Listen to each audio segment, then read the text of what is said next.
chapter 25, Divine Worship in Heaven.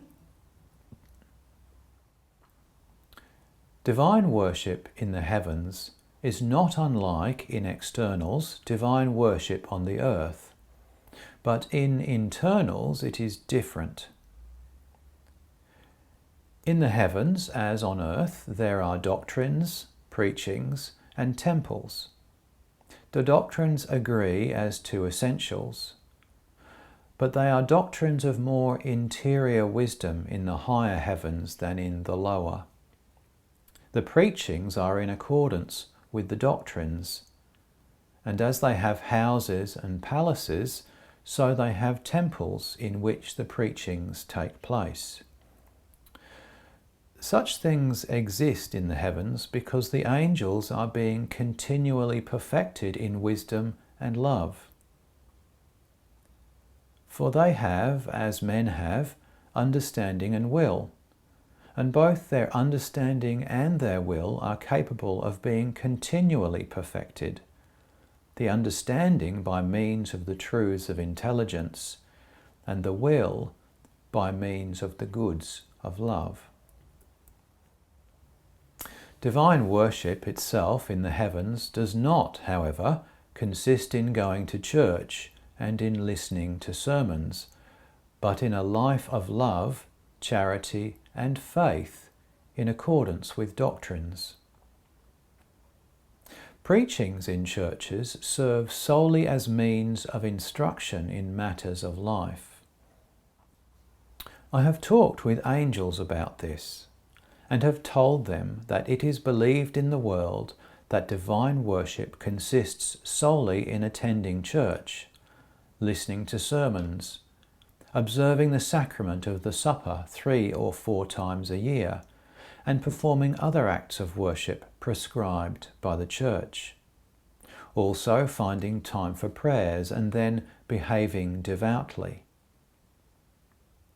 The angels said that these are outward acts that ought to be done, but are of no avail unless there is an internal from which they proceed, which is a life in accordance with the precepts that doctrine teaches.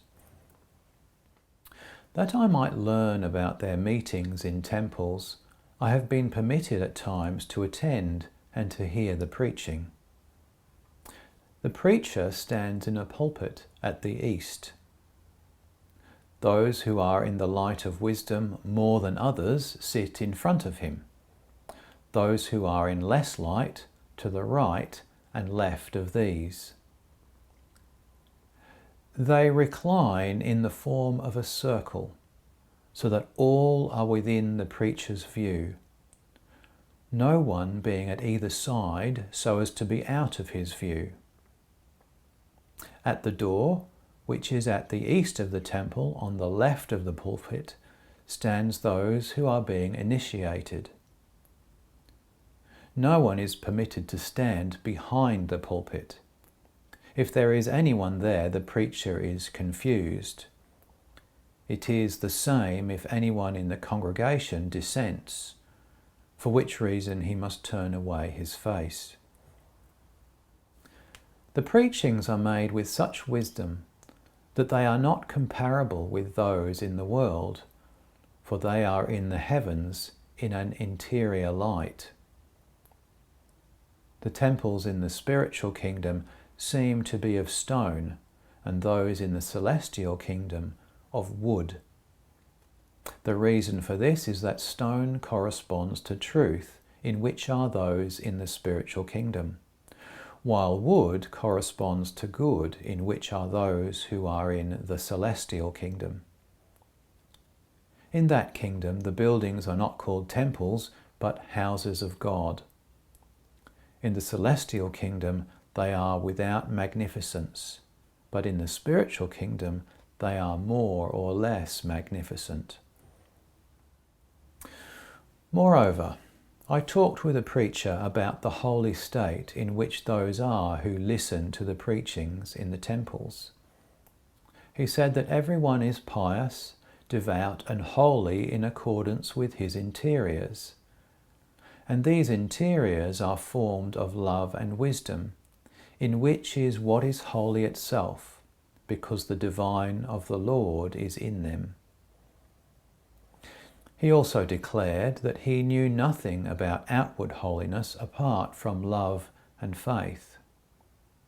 When he thought of external holiness separate from love and faith, he said that possibly it would be something counterfeiting holiness in outward appearance, either acquired by art or hypocritical, and that some spurious fire from the love of self and the world may kindle it and keep it going.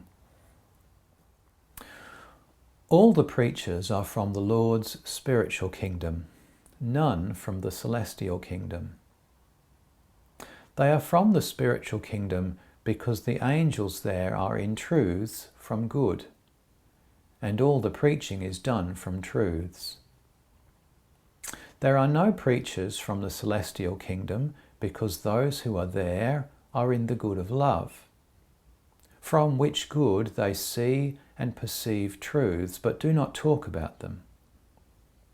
Yet, although the angels in the celestial kingdom perceive and see truths, still there are preachings there, since by means of them they are enlightened in the truths that they already know, and are perfected by many truths that they did not previously know. As soon as they hear truths, they acknowledge them and thus perceive them.